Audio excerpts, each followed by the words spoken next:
Brett Hundley played well enough at quarterback to keep the Packers afloat in the NFC playoff race while Aaron Rodgers was shelved for almost 8 full games. Hundley had a ton of help from his offensive supporting cast, the same one that will set up Rodgers to find a better groove in his return. With Rodgers out, the Packers had to find different ways to move the ball.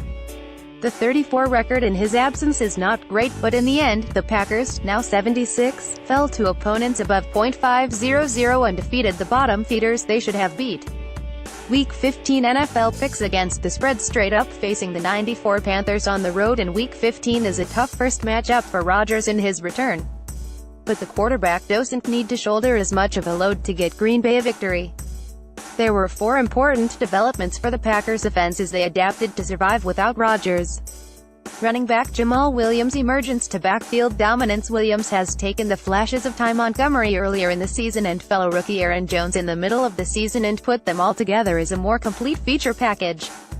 Since scoring at the end of the Lions game on his only carry, Williams has been unleashed as a workhorse back, averaging just fewer than 23 touches over his past 5 games.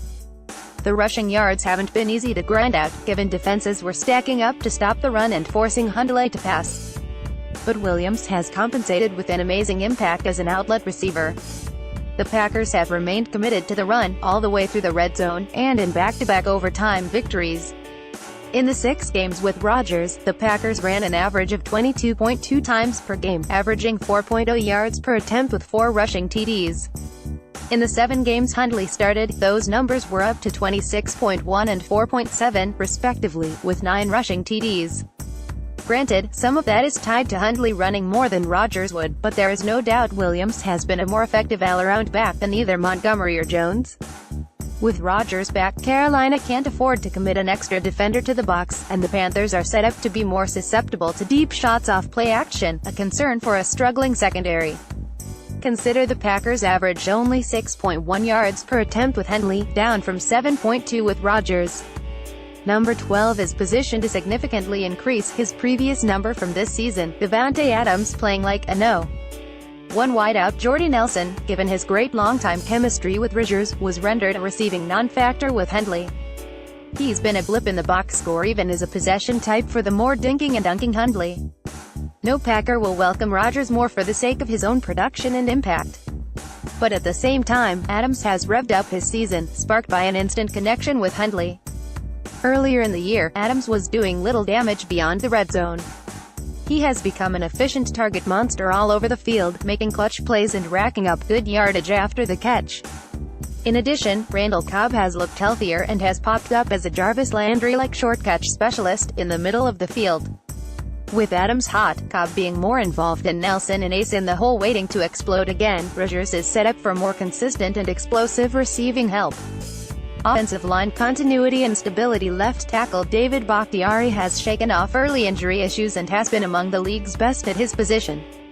Left guard Lane Taylor, after missing 1 game, has been sturdier in his 2nd year as a starter. Center Corey Linsley has settled in with his first full-time role, while right guard Jari Evans has proved to have plenty left in the tank at age 34.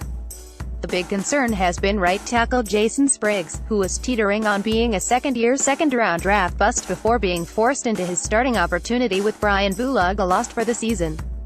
Spriggs has been more adequate than a liability, especially with his game-to-game improvement in run blocking. More playoff-clinching scenarios for Week 15 through it all. At least the Packers have not needed to shuffle things up front of late. The blockers have been a more cohesive unit, and the pass protection has gone from shaky to more than acceptable, just in time for Rodgers' return. Rise of defensive playmaking. Clay Matthews and the Packers' pass rush has come alive, allowing the team to get some key stops, sacks and turnovers over the past few weeks. The Packers have helped by being more ball control-oriented and complementary on offense, allowing the defense to be in position to tee off, and therefore protecting some of the coverage issues in the secondary. Being set up with shorter fields and not having to sustain long scoring drives will be a welcome, needed relief initially for Rodgers. Giving him extra possessions with less yardage to cover tends to spell trouble for any opponent.